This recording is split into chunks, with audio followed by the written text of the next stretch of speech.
In this video, we're going to recognize factors to consider when moving to an Agile software development methodology. So the first one to consider is, are projects taking too long? So obviously, when you want to move into an Agile software development methodology, with Agile, results are delivered in short iterations with frequent results and generally in weeks rather than in months. So that's the consideration. Are projects taking too long? Then if they are, then you should consider using Agile. Are changes in scope, cost, or schedule considerations?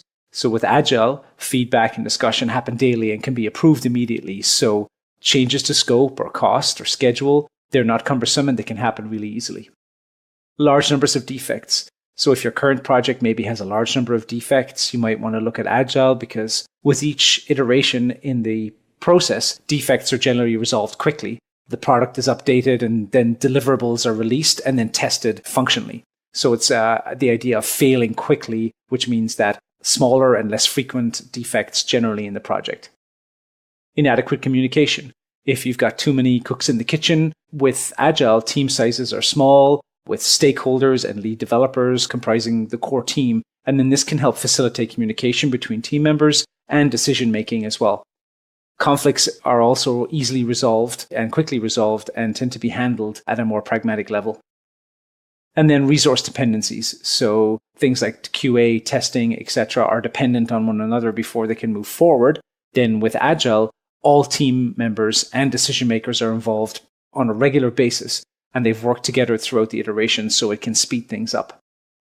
If your testing is proving costly, then with Agile, since changes are approved, tested, and implemented during each iteration, the change request costs are minimized.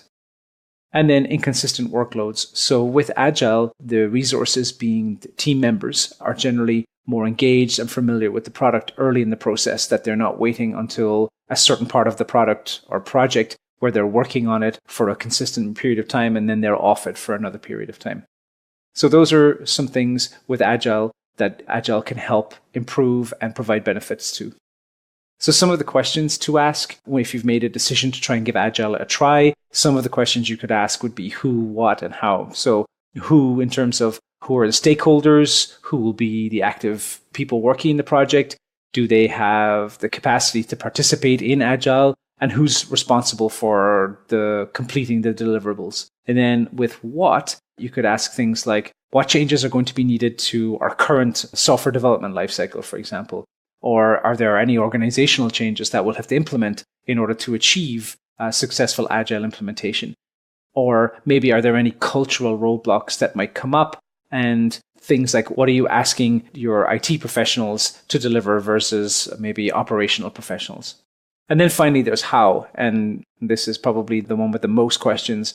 How will you track changes in sprints? How will you ensure that people are ready to accept the change? How will you know that the project is on track? How do you evaluate the success of the project? And how do you ensure that collaboration and interaction and communication remains consistent and of high level throughout the project?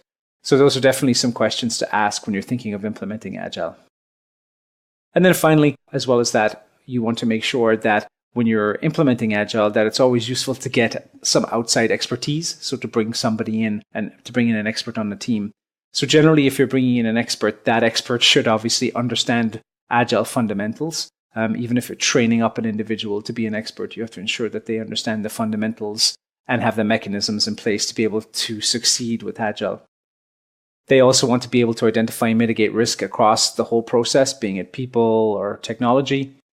As well as that, they want to be able to provide leadership in the Agile space. So being able to make decisions about things like the length of iterations, the definition of work, the definition of testing, etc.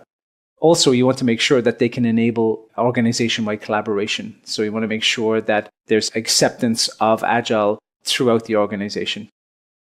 And then you want to make sure that they have some practical experience that you can leverage so that you can use that for your team. So as well as that, here are some other elements that we need to think about when creating governance or providing governance for Agile development. So basically, your team should be aware of some of the challenges and constraints of Agile development. And on the other hand, they should also be able to choose the most suitable Agile method for the project. So they want to understand what the constraints and challenges are of Agile, and then be able to dig into the various Agile methods to be able to select one for their project based on those challenges and constraints. And then once they should also find the best choice for Agile, considering which methods are best for them. So they can look at different adoption styles in terms of how Agile can be adopted into the organization and into their process. So kind of like a 3-phase process of understanding your challenges and constraints, choosing an Agile method that works for that, and then figuring out how to adopt that into your current processes. So that was a quick overview of how to recognize factors to consider when moving to an Agile software development methodology.